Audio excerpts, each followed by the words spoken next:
Hey, Chloe, glad we could sit down today to talk about this fascinating paper on cooperative microactuator systems.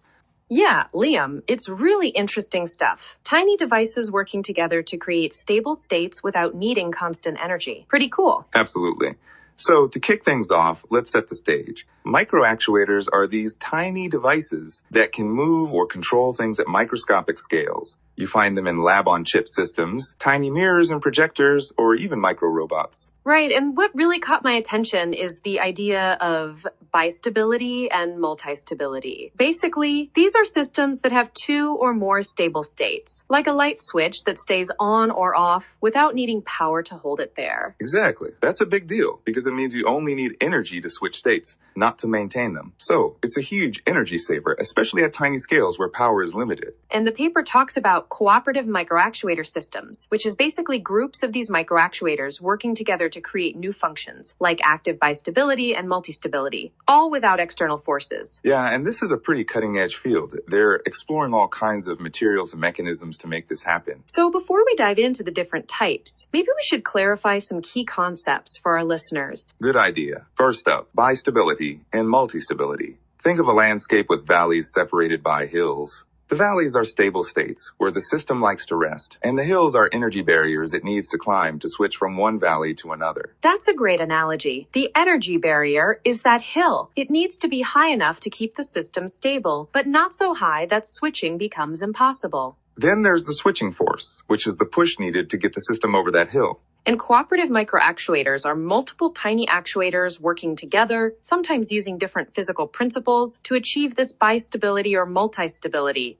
Right, and the physical effects they use to convert energy into motion are called transducer principles. The paper covers electrostatic, magnetic, dielectric elastomer, and shape memory effects. Perfect. Now, the paper reviews several types of these cooperative microactuators. Should we go through them one by one? Let's do it. Starting with dielectric elastomer actuators, or DE actuators. These are soft, stretchable polymer membranes coated with electrodes. In the bistable design, two cone-shaped DE membranes are connected with a bistable polymer beam acting as a mechanical bias. When you apply voltage to one membrane, it deforms and pushes the system from one stable state to another.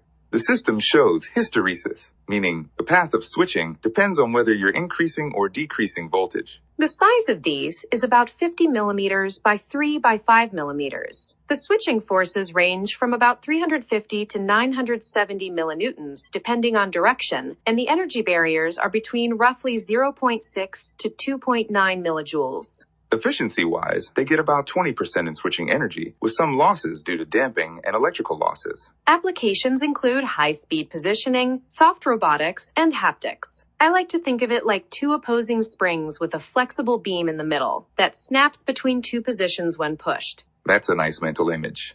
Moving on, the hybrid magnetic electrostatic levitation microactuators. These use magnetic coils to levitate a tiny disc-shaped proof mass between electrodes. Electrostatic forces from the electrodes tune the stiffness of the magnetic suspension. When you apply a critical voltage, a pull-in instability happens, and the mass jumps to one electrode, creating bistability.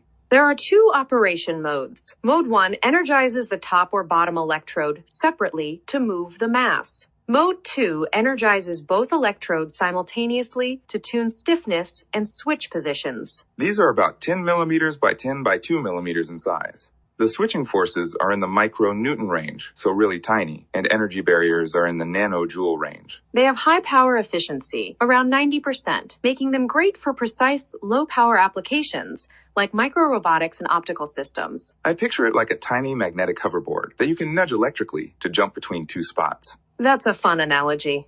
Next up, multistable magnetic lift actuators. These use a permanent magnetic plunger guided by steel rings to create multiple stable resting positions, up to 3 or more. The steel rings shape the magnetic field and energy landscape, creating energy wells where the plunger can rest. Switching between positions is done by applying current pulses to an actuation coil. Size-wise, they're about 11.5 millimeters cubed. Switching forces range from about 1.3 to 5.2 millinewtons, and energy barriers are around 1.3 to 2.2 microjoules. The energy efficiency is low, about 22 parts per million, mainly due to coil heating, but no energy is needed to hold positions. Applications include microvalves, energy harvesters, and microgrippers. I think of it like a marble, rolling between valleys, shaped by magnets and steel rings, held in place without energy. Nice. Now, antagonistic bistable SMA beam actuators. These use two-shape memory alloy beams with opposite curved memory shapes, coupled via a spacer. Heating one beam causes it to contract and push the other beam, snapping the system between two stable states. No external force is needed to hold states. Switching is controlled by selective heating. They're about 10 millimeters by 1 by 2 millimeters. Switching force is around 5.7 millinewtons, and energy barriers range from 5.6 to 95 millijoules depending on direction.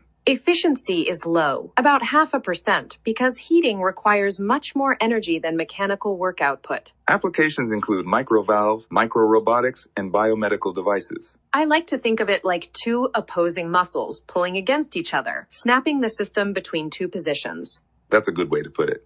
Next, origami-inspired SMA folding microactuators. These consist of two SMA double beams connected to rigid tiles, designed to fold in opposite directions. Selective heating causes folding or unfolding between two stable angles. Bistability arises from metastable martensite variance and torque balance. They're about 10 millimeters by 22 by 0.14 millimeters. Switching torque is roughly 8.7 micronewton millimeters, and energy barrier is about 2.6 microjoules. Switching speed is limited by heating and cooling cycles around 1 Hertz. Applications include microrobotics, minimally invasive surgery, and adaptive optics. I picture it like tiny folding arms snapping between two folded positions, inspired by origami. Perfect. Now, try more PMMA/SMA/Psi microactuators. These are 3-layer cantilever beams combining polymer, shape memory alloy, and silicon. The polymer layer has a glass transition temperature between the SMA phase transformation temperatures, enabling bistability. Heating softens the polymer, allowing shape change. Cooling hardens it, locking the shape. They're very small, about 1 millimeter by 15 by 23 micrometers. Switching force is around 4.7 micronewtons, and energy barrier is about 72 picojoules. Energy efficiency is very low, about 0.01%, but bistability means energy is only used during switching. Operation frequency is limited to about 0.2 Hertz due to slow heating and cooling. Applications include ultra-compact microswitches and photonics. I think of it like a tiny bimetallic strip with a soft glue layer that locks it in place when cooled. That's a neat image.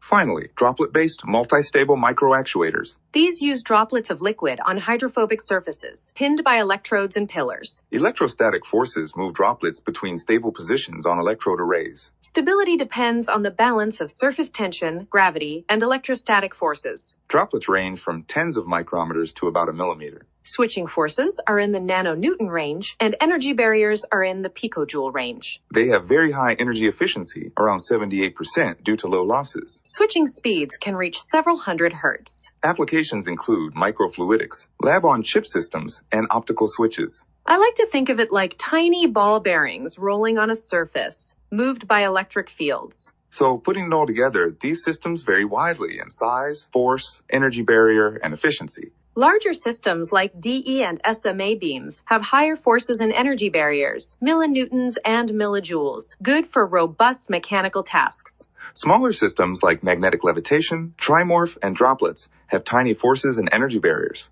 Micronewtons to nanonewtons, picojoules to microjoules, ideal for delicate, low-power applications. Energy efficiency varies too. Electrostatic and droplet systems are most efficient, around 70 to 80%, while SMA systems are less efficient, about 0.5%, and magnetic systems even lower. Switching speeds range from about 1 Hertz for SMA to hundreds of Hertz for droplets, with DE and magnetic levitation in between. Miniaturization potential is highest for electrostatic and SMA systems because of scaling laws. And cooperative microactuator systems systems open new possibilities for digital micromechanics, reprogrammable shapes, and multifunctional devices. It's like a tiny orchestra of microactuators playing together to create complex, energy-saving movements. Exactly. So, to wrap up, this paper really highlights the exciting future of microactuators working cooperatively to create energy-efficient, multifunctional devices. And how combining different physical principles lets engineers tailor performance for a wide range of applications. From medical devices to optical communications, these tiny systems could have a big impact. Definitely. It's amazing how much complexity and function can come from such small components working together. Well, Chloe, this was a great deep dive. Thanks for the chat. Thanks, Liam. Always a pleasure to explore these fascinating topics with you.